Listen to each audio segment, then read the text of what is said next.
दूसरे पार्ट में हम देखेंगे कि माइक की इस हरकत के कारण कंपनी ने उन दोनों भाइयों को जॉब से निकाल दिया। अब उनके पास कोई काम नहीं है। माइक का भाई एक मैकेनिक था, इसलिए दोनों न्यूयॉर्क के लिए रवाना हो गए। शायद उन्हें वहाँ कोई ढंग का काम मिल जाए।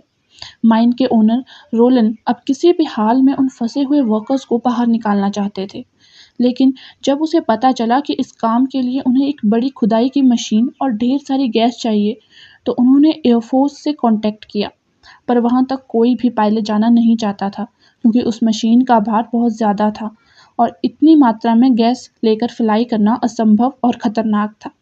इसलिए अब रोलन के दिमाग में एक ही सुझाव आता है, जो कि है आइस रोड, यानी कि ट्रक की मदद से उन सामानों को वहां तक पहुंचाना। अब तो रोलन का एक आदमी जेम्स नाम के बंदे के पास जाता है, जो खुद एक ट्रांसपोर्ट कंपनी चलाता है।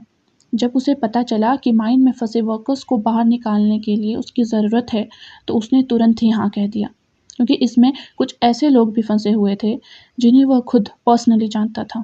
इसलिए उसने कहा, ठीक है, मुझे कुछ टाइम दो ताकि मैं एक टीम बना सकूं। इस बीच हम माइक को देखते हैं, जो नौकरी से निकाले जाने की वजह से काफ़ी गुस्से में था, क्योंकि अब उसके पास कोई काम नहीं है। तभी उसके पास एक मैसेज आता है, हमें अर्जेंट कुछ ड्राइवर चाहिए जो कि आइस रोड पर ड्राइव कर सकते हैं। उसने फ़ौरन अपनी ट्रक घुमा दी और वापस अपने पुराने अड्डे पर चला गया।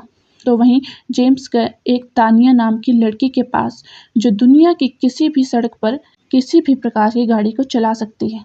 पर फिलहाल अभी वह जेल में है, और इसलिए जेम्स ने उसकी रिहाई करवाई और बताया कि उसे क्या करना है। दरअसल उन फंसे हुए वर्कर्स में तानिया का भाई भी था, इसलिए वह तुरंत ही उस टीम में ज्वाइन करने को मान गई।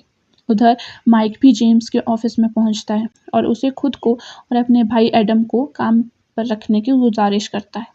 जब जेम्स ने उसके भाई की हालत को देखा, तो कहा, ठीक है, माइन में फंसे वर्कर्स के लिए समय काफ़ी कठिन होता जा रहा था, क्योंकि उन्हें भी पता है यहाँ से निकल पाना इतना भी आसान नहीं है। इतने में उन्हें वहाँ पर लगी एक पाइप से आवाज़ आती है। दरअसल वहाँ पर रोलन आ चुका है। वह अपने साथी मैक्स की मदद से उन वर्कर्स के साथ कोड लैंग्वेज में बात करने की कोशिश करता है, और उन्हें पता चलता है कि अंदर तकरीबन 26 वर्कर्स फंसे हुए हैं। वह उन्हें दिलासा देता है कि तुम्हें घबराने की ज़रूरत नहीं है, हम जल्दी ही तुम्हें बाहर निकाल लेंगे। अब दूसरे सीन में जेम्स ने अपनी टीम बना ली है। उसमें वह था, तानिया थी, और साथ में दोनों भाई, यानी कि 3 ट्रक जाएंगे, जो उस भारी मशीन को उस खतरनाक रोड के ऊपर से लेकर गुजरेंगे।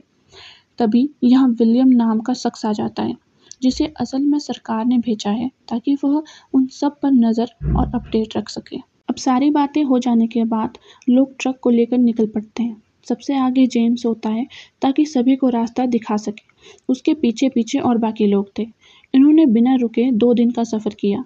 इनके पास 3 घंटे निर्धारित समय है। उससे पहले इन्हें वहाँ पहुँचना होगा, वरना कोई फ़ायदा नहीं होगा। इसलिए बिना रुके चलते ही जा रहे हैं। लेकिन यह रणनीति उनकी दुश्मन बनती जा रही है, क्योंकि 2 दिन बाद जेम्स का ट्रक हीट होने लगता है, जिससे उसे स्मोक आने लगते थे। इसीलिए उन्हें मजबूरन रुकना ही पड़ता है। तब माइक उससे पूछता है कि क्या हुआ, तुम रुक क्यों गए? उसने सारे हालातों के बारे में बताया, तो माइक उसके ट्रक को टो करने का निर्णय लेता है।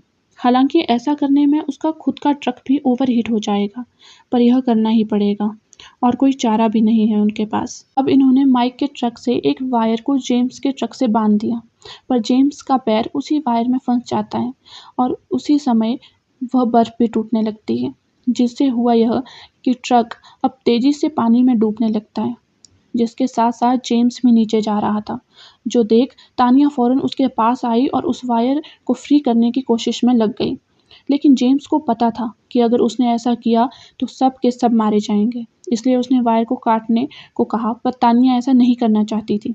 लेकिन जेम्स के बार बार कहने पर उसने यह कर दिया, जिससे जेम्स के साथ साथ उसका ट्रक भी नीचे डूब गया और उसकी मौत से सभी काफ़ी निराश हो जाते हैं। लेकिन अब उन्हें इस जगह से जल्दी निकलना होगा, क्योंकि अब बर्फ़ तेज़ी से टूटना शुरू हो चुकी है। इस जल्दबाजी में माइक भूल गया कि उसकी ट्रक तानिया के ट्रक के साथ अटैच है, जिसके कारण अब उसने स्पीड को फुल किया और दोनों ही ट्रक ने आगे जाकर खुद का संतुलन खो दिया। वो पलट गई। हालांकि इसमें किसी को ज़्यादा नुकसान तो नहीं हुआ, पर विलियम का शक तब तानिया पर आने लगा कि कहीं उसने जानबूझकर जेम्स का ट्रक में कुछ गड़बड़ी तो नहीं की, क्योंकि अभी-अभी वह जेल से निकली है और उसे अच्छे से पता है कि अगर कोई इस दौरान मर गया तो उसके हिस्से का पैसा सब में बँट जाएगा।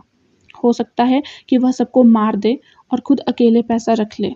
उसकी यह बातें माइक ने जब सुनी तो वह उसे सवाल-जवाब करने लगा, पर तानिया बस एक ही बात कहती है कि वह यहाँ पर पैसों के लिए नहीं आई है, बल्कि अपने भाई की जान बचाने के लिए आई है, क्योंकि वह भी उन्हीं वर्कर्स में फँसा हुआ है। लेकिन कोई उसकी बात पर यकीन करने को राज़ी नहीं था, इसलिए गुस्से में आकर उसने बंदूक निकाल ली और इन दोनों पर तान दी। लेकिन इससे पहले कि वह कुछ और गलत कदम उठाती, पीछे से एडम ने उसे पकड़ लिया और बंदूक छीन ली। अब इन लोगों को उन रस्सियों से बांध दिया गया और दोनों ट्रक को मशीन की मदद से उनके टायर पर खड़ा कर दिया, यानी कि अब वो आगे चल सकते थे। और इस बीच माइन के हालात और बिगड़ते जा रहे थे। कुछ लोगों का मानना है कि उस आइस रोड पर कभी कोई इतना भारी सामान लेकर अपनी मंजिल तक नहीं पहुंच सकता, तो हमें भी अपना अंत मान लेना चाहिए। पर कुछ को ईश्वर पर भरोसा था, वह बच जाएंगे। दोनों भाई जब मशीन को चेक करने के लिए कंटेनर में जाते हैं, तो उसी समय विलियम गेट को बंद कर देता है और तानिया के ट्रक में आकर बैठ जाता है। विलियम ने यहाँ पर उस कंटेनर के नीचे एक डायनामाइट भी रख दिया था, यानी कि वह उन दोनों को पूरी तरह से ख़त्म करना चाहता था। लेकिन उससे पहले वह तानिया को पंच करके बेहोश करता है और फिर खुद ट्रक को लेकर आगे निकल गया।